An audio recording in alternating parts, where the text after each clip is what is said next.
Have you ever seen Spider-Man Unmasked? This is a really cool and neat book that is a compendium of Spider-Man and everything that we know about him.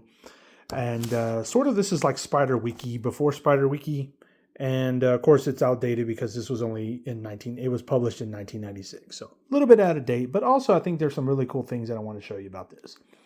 So what we get in the book is we get an origin story, of course, and sort of how does Spider-Man become the Amazing Spider-Man. But then we also learn more things about him. We learn the science behind him, his abilities, the things that he can and can't do. For instance, right here it says Peter Parker has always removes his shoes first. I always had a problem with the Amazing Spider-Man movie series when he wore tennis shoes in his suit. Because, I mean, clearly right here it says he has to remove his shoes. Of course, again, this is outdated. But then again, we see Spider-Man and we see the things that he can do, right? He built his own web shooters, how he's used the web before to help him in other situations, his strength, his abilities, how fast he can move, how strong he is, spider sense, and just all sorts of wonderful and terrific, fantastic details about him and things that you can probably just look up online. But back then we didn't have that. So we had to use these things, and these things were great.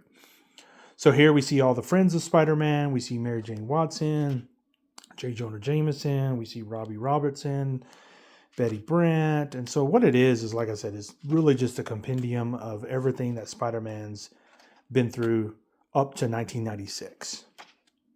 And I actually like this because it sort of takes, sort of just puts it all in one spot. I remember buying this book and going through it in great detail and reading about every little thing, because sometimes you just don't get everything from the comic books unless you just really, really dig. And back then I didn't have the money or the finances to really go through and pick up every single comic book I could get my hands on. So this was a great resource for that. And believe it or not, I used to keep this with me when I read comic books and back in the day, and I would look up the character to make sure I got everything right. So yeah, well, it is what it is.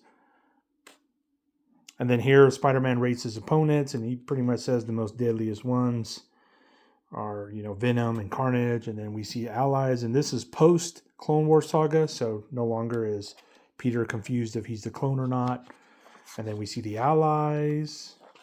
It's a fantastic book. If it's something that you're really interested in picking up and adding to your collection, you really should, because it just makes it more complete. Anyways, I hope you enjoyed that. Take care.